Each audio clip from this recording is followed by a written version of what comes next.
नहमदुहु व नसल्ली अला रसूलिहिल करीम सल्लल्लाहु अलैहि वसल्लम या रब्बि अला हबीबिका मुहम्मदिन व अला आलिहि वसहबिहि वसल्लम।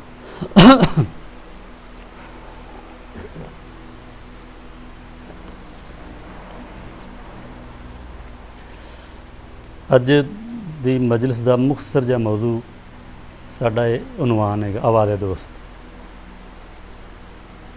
इहदी मैं थोड़ी जी वजाहत करना चाहुंदा वां। ये जड़े अल्फाज हैं ना, आवाज़े दोस्त जुमला जड़ा ये मौलाना रूम दे एक शेर दे विचों अखज़ किए गए।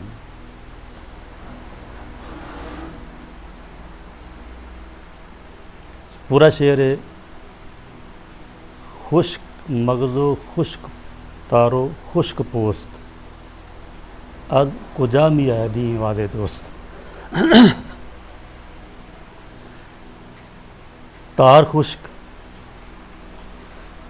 और एक नुस्खे में चोब आउंदा लफ्ज़ मगज़ की जगह पर खुश्क चोबो खुश्क तारो खुश्क पोस्त अज कुजा मी आयद ई आवादे दोस्त। इसका तर्जमा यह है कि खुश्क लकड़ी या लकड़ी भी खुश्क है, तार भी खुश्क है और पोस्त या कद्दू खुश्क वो भी खुश्क है जड़ा उस लकड़ी ने ते मड़िया है। तो फिर आवाज़े दोस्त कित्थों आ रही है, ये लफ्ज़ी तर्जमा करता मैं। अल्लामा इकबाल ने जड़ा बाले जबरील च मुकालमा मुनक्कद किया पीरे रूमी और मुरीदे हिंदी के नाम पर।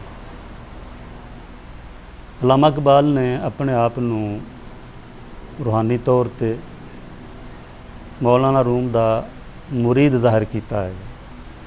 बरसबीले तज़करा मैं दस दियाँ कि कोनिया मौलाना रूम के दरबार विच उन्हां लोकां ने उन्हां दी आल औलाद ने और उन्हां दे जिहड़े मुंतसबीन ने मौलाना रूम दे उन्होंने अल्लामा इकबाल की एक अलामती कबर बनाई है, अलामती मज़ार इन्हां दा भी बनाया है और उत्ते बाकायदा लिखिया है कि मौलाना रूम दे रूहानी फरजंद और रूहानी मुरीद दी याद ये उन्हां दा मकबरा बनाया है।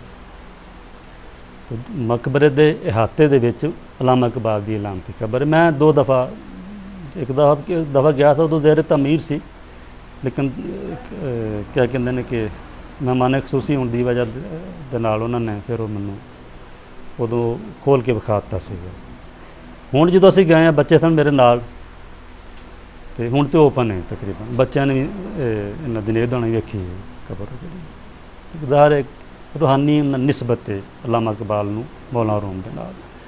ये मुकालमा उन्होंने बाले जबरील च दर्ज किया है।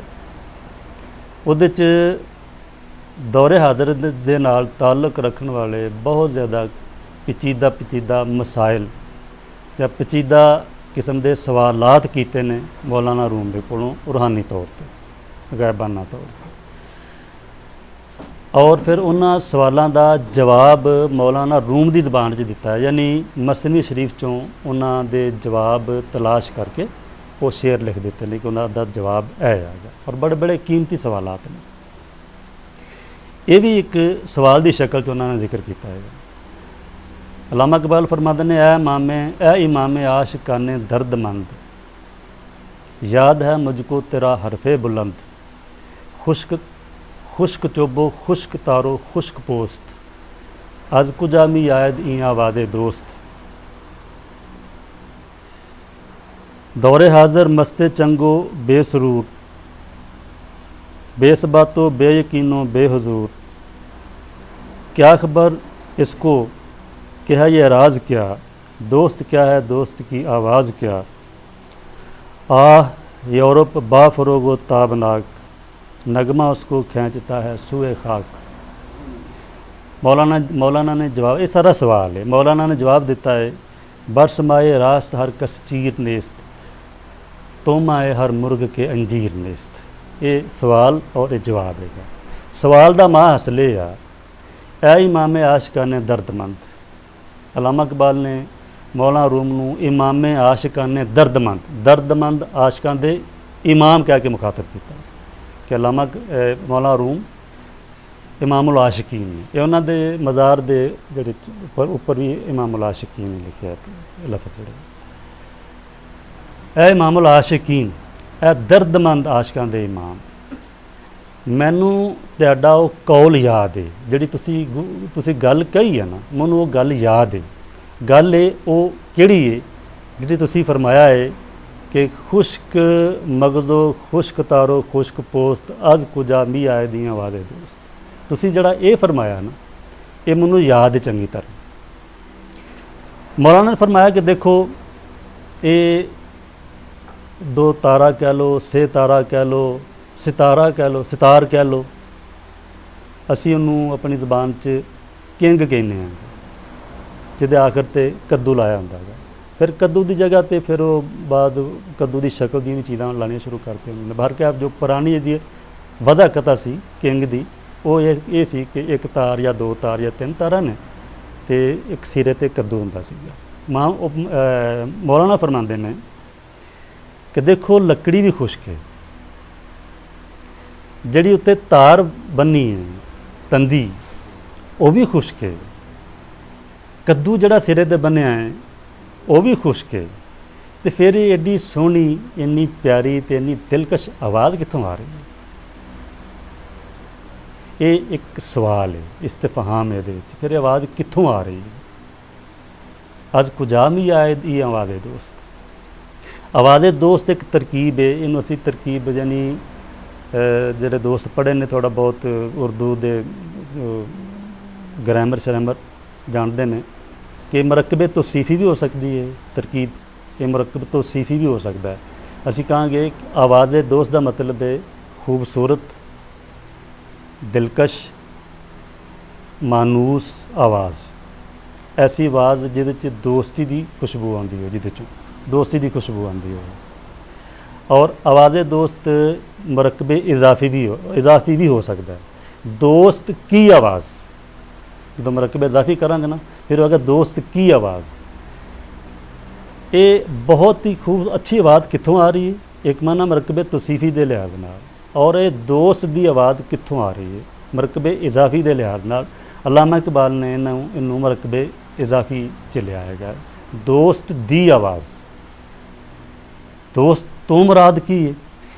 पहले असी सवाल समझने, सवाल ये आ कि ए मेरे मुर्शदे ग्रामी, ए इमाम आशिका ने दर्दमंद, तुसां बड़े ताज्जुब नाल फरमाया है कि तिन्ने चीज़ां खुश्क ने, ते इन्नी खुश्की दे विचों, खुश्क चीज़ दे विचों तारा आवाज़ कित्थों आ रही? ठीक है, एक तो ये चीज़, तो फिर तुसी अगे जवाब भी दिता है कि इसदा मतलब की है। तुसी ये फरमाया कि इन्नी खुश्क चीज़ दे विचों भी तारा आवाज़ निकल सकती है,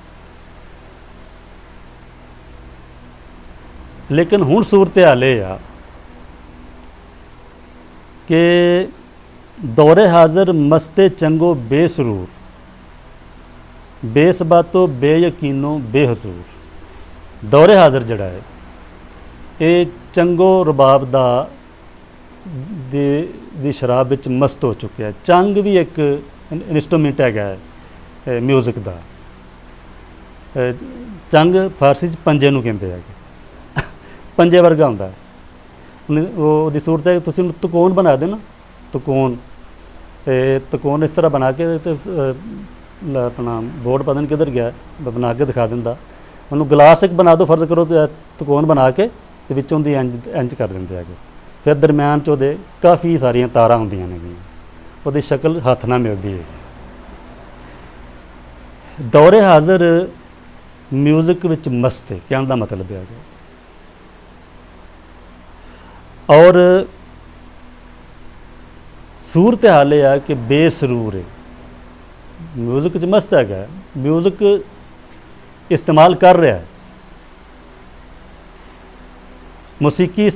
मौसीकी दा रसिया है दौरे हाज़र, लेकिन बेसरूर है। मौसीकी सुन के जी एक लय एक सरूर पैदा होना चाहिए, वो तो महरूम है। बेस बात है, गैर पायदार है, ये जे सुनने वाले लोग जड़े ने बेयकीन ने, बेहजूर ने, सारी जड़ियाँ ने साड़ी तसव्वुफ दी इस्तलाहात ने, बेसबात, बेयकीन, बेहजूर। क्या खबर इसको क्या है, यह राज क्या। इस दौर नूं नहीं पता कि यह राज की है, दोस्त की हुंदा है, दोस्त की आवाज़ की हुंदी है, इन्हों नहीं पता चलता। तुसी क्या है कि इस खुश्क जे तंबूरे विचों बड़ी मिठी आवाज़ निकलती है, इनू सुन के बंदा दोस्त तक पहुँच जाता है, अल्लाह तक पहुँच जाता है। इनू सुन के, इस आवाज़ नू सुन के एक आम इंसान अच्छा इंसान बन जाता है। दौरे हाज़र तो बहुत सुनता पाया, इस दौर के नौजवान तो बहुत ज़्यादा सुनते पे म्यूज़िक में, लेकिन वो बेसबात ने, उन्होंने तो कोई साबित कदमी नहीं हैगी, वो तो मुतजलजल ने, अंदरों टुटे हुए ने सारे, बेयकीन ने, उन्होंने तो अल्लाह ताला का भी यकीन नहीं रह गया, अपने इंसान होने का भी यकीन नहीं रह गया उन्होंने। तो बेहजूर ने, अल्लाह ताला की बारगाह तो बहुत दूर जा चुके हैं। आह यूरोप बाफरोगो ताबनाक, नगमा उसको खींचता है सुबह खाक। बहुत दर्दनाक हालत यह आ कि यूरोप तरक्की की मेराज नूं छू रहा है, बाफरोग है, ताबनाक चका चौंध करती पई है तहजीब वो, यूरोपी तहजीब चमक रही है, खीरा कर रही है अखां नूं, और यूरोप पूरी दुनिया ते छा चुकिया है, बाफरोग हो चुका है। बाफरोग का मतलब मशहूर है, गालब है। लेकिन नगमा म्यूज़िक उन्होंने उपर उठाने की बजाय जमीन दे विच धंसा रहा है। नगमा या म्यूज़िक उहदा ताल्लुक आसमान दे नाल जोड़न की बजाय उहदा ताल्लुक जमीन दे नाल जोड़दा पिया। उन्होंने अच्छा इंसान बनाने की बजाय, उन्होंने अल्लाह के करीब करने की बजाय, तुहाडा कौल यह आ कि ये दोस्त की आवाज़ आती है, लेकिन जो मुशाहदा है वो ये दसदा पिया है कि यूरोप ये सुनता म्यूज़िक, लेकिन वो इंसान बनने की बजाय वो हैवान बनते पे सारे, वो तो जानवर बनते पे हैं। ये सवाल है। सवाल ये आ कि तुसी फरमाया है कि ये खुश्क इंस्ट्रूमेंट विचों जिहड़ी लय उठती है, जिहड़ी आवाज़ उठती है,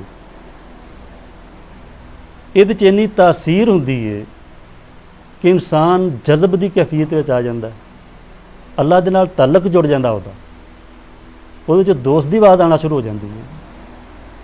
तुसी ये फरमाया, लेकिन मुशाहदा ये दसदा पिया है कि म्यूज़िक सुनने वाले लोग बदतरीन हैवान बनते जाते हैं। उहदी ताबिंदा तर मिसाल जिहड़ी है, यानी वादे तौर तर जिहड़ी मिसाल है यूरोप है कि यूरोप नूं म्यूज़िक ने किस हद तक हैवानियत के दर्जे च कराता है। इहदा जवाब की है, ये गुत्थी सुलझाओ मेरे वास्ते। ये सवाल किया है मुरीद ने मुर्शिद ने। सवाल समझ गए दोस्त? जवाब मुर्शिद ने फरमाया है कि बरसमाए रास्त हर कस चीर नेस्त, तोमाए हर मुर्ग के अंजीर नेस्त।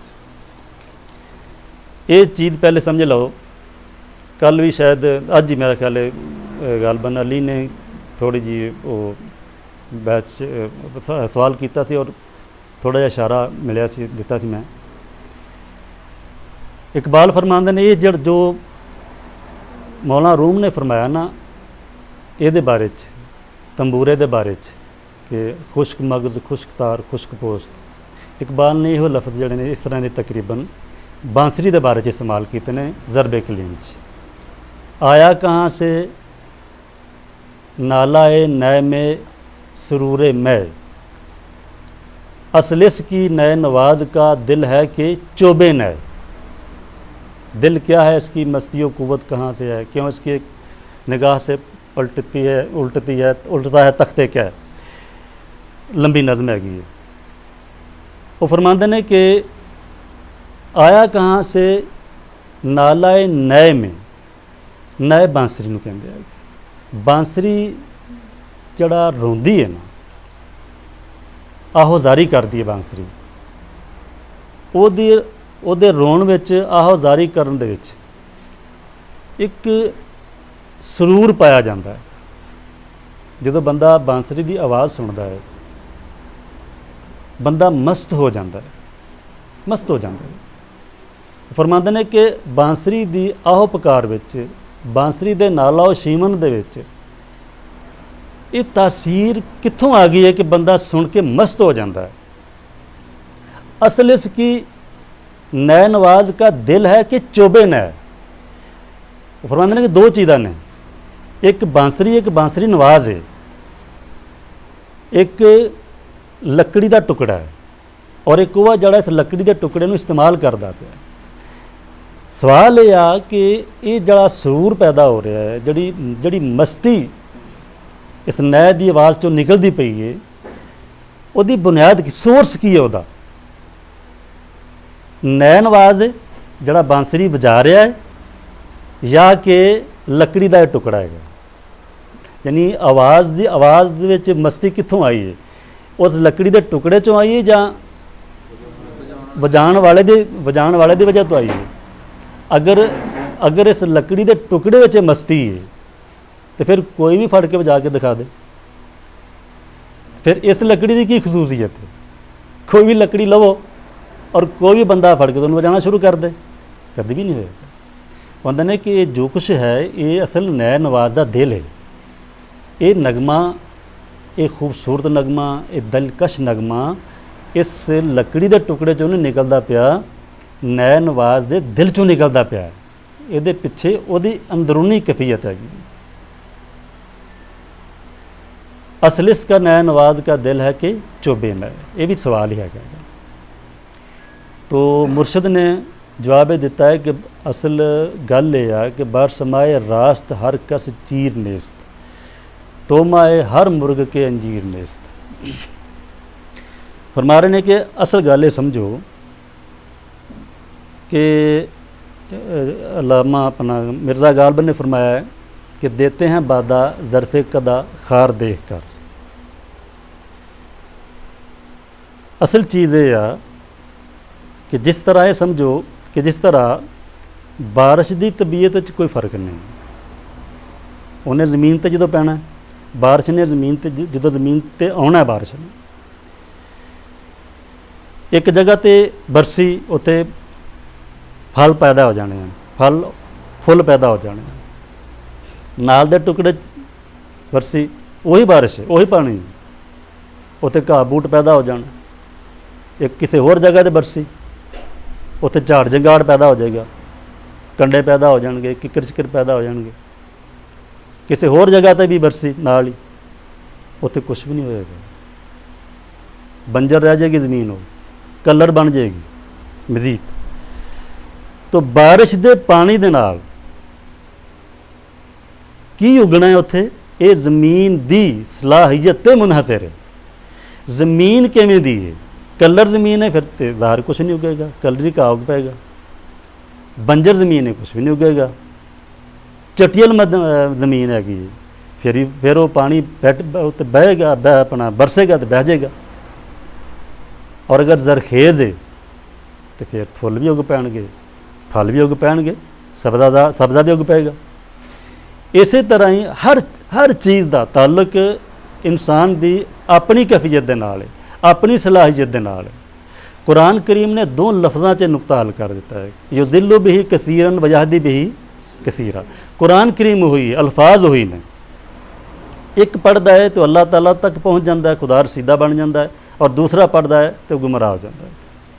ਇਹ 'ਚ ਅਲਫਾਜ਼ ਦੇ ਵਿੱਚ ਕਮੀ ਬੇਸ਼ੀ ਨਹੀਂ ਹੈਗੀ, ਅਲਫਾਜ਼ ਉਹੀ ਨੇ, ਉਹ ਸੌਤੇ ਸਰਮਦੀ ਉਹੀ ਹੈਗੀ ਹੈ, ਲੇਕਿਨ ਸਿਰਫ ਇਹਨਾਂ ਹੈ ਉਹ ਜਿਹੜਾ ਨਹੀਂ ਪੜ੍ਹਦਾ ਹੈ ਕੁਰਾਨ ਖਾਨ, ਜਿਹੜਾ ਉਹਦੀ ਆਪਣੀ ਕੈਫੀਅਤ ਵਿੱਚ ਸ਼ਾਮਿਲ ਹੈਗੀ ਹੈ, ਉਹਦੀ ਉਹ ਕਿਸ ਮਿੱਟੀ ਦਾ ਬਣਿਆ, ਉਹਦੀ ਤਬੀਅਤ ਕਿਵੇਂ ਦੀ ਹੈ, ਉਹਦੀ ਫਿਤਰਤ ਦਾ ਤਕਾਜ਼ਾ ਕੀ ਹੈ, ਉਸ ਹਿਸਾਬ ਦੇ ਨਾਲ ਉਹਨੂੰ ਕੁਰਾਨ ਕਰੀਮ ਮੋੜਦਾ ਜਾਂਦਾ ਹੈਗਾ। ਉਹੀ ਅਲਫਾਜ਼ ਪੜ੍ਹ ਕੇ ਬੰਦਾ ਮੂਮਨ ਬਣ ਜਾਂਦਾ ਹੈ, ਉਹੀ ਅਲਫਾਜ਼ ਪੜ੍ਹ ਕੇ ਬੰਦਾ ਮੁਨਾਫਿਕ ਬਣ ਜਾਂਦਾ ਹੈ। ਮੁਨਾਫਿਕ ਵੀ ਇਹਨਾਂ ਇਸ ਕੁਰਾਨ ਕਰੀਮ ਦੀ ਤਿਲਾਵਤ ਬਹੁਤ ਜ਼ਿਆਦਾ ਕਰਦੇ ਸਨ, ਸਰ ਰਾਤ ਪੜ੍ਹਦੇ ਸਨ ਇਹਨੂੰ ਆਪਣੀ ਨਮਾਜ਼ਾਂ ਦੇ ਵਿੱਚ। ਫਰਮਾਉਂਦੇ ਨੇ ਬਰ ਸਮਾਏ ਰਾਸਤ ਹਰ ਕਸ ਚੀਰ ਨੇਸਤ, ਰਾਸਤ ਸੱਚਾਈ ਨੂੰ ਸੁਣਨ ਵਾਸਤੇ ਹਰ ਬੰਦੇ ਕੋਲ ਸਲਾਹੀਅਤ ਨਹੀਂ ਹੈਗੀ, ਹਰ ਬੰਦੇ 'ਚ ਸਲਾਹੀਅਤ ਨਹੀਂ ਹੈਗੀ ਕਿ ਉਹ ਸੱਚਾਈ ਨੂੰ ਸੁਣ ਸਕੇ, ਸੱਚਾਈ ਨੂੰ ਹਜ਼ਮ ਕਰ ਸਕੇ, ਸੱਚੀ ਬਾਤ ਸੁਣ ਕੇ ਸਮਾਏ ਰਾਸਤ ਦੀ ਵਜ੍ਹਾ ਤੋਂ ਉਹ ਅੱਛਾ ਨਤੀਜਾ ਅਖਜ਼ ਕਰ ਸਕੇ। ਇਹ ਹਰ ਇੱਕ 'ਚ ਸਲਾਹੀਅਤ ਨਹੀਂ ਹੈਗੀ। ਇਹਦੀ ਦਲੀਲ ਉਹ ਦਿੰਦੇ ਨੇ ਕਿ ਤੁਮ ਆਏ ਹਰ ਮੁਰਗ ਕੇ ਅੰਜੀਰ ਨੇਸ, ਤਾਂ ਫਰਮਾਉਂਦੇ ਨੇ ਦਲੀਲ ਇਹ ਆ ਕਿ ਅੰਜੀਰ ਇੱਕ ਬਹੁਤ ਹੀ ਮੁਫੀਦ ਫਲ ਹੈ, ਬਹੁਤ ਮੁਫੀਦ ਹੈ, ਇਤਨਾ ਮੁਫੀਦ ਹੈ ਕਿ ਕੁਰਾਨ ਕਰੀਮ ਨੇ ਇਹਦਾ ਜ਼ਿਕਰ ਕੀਤਾ।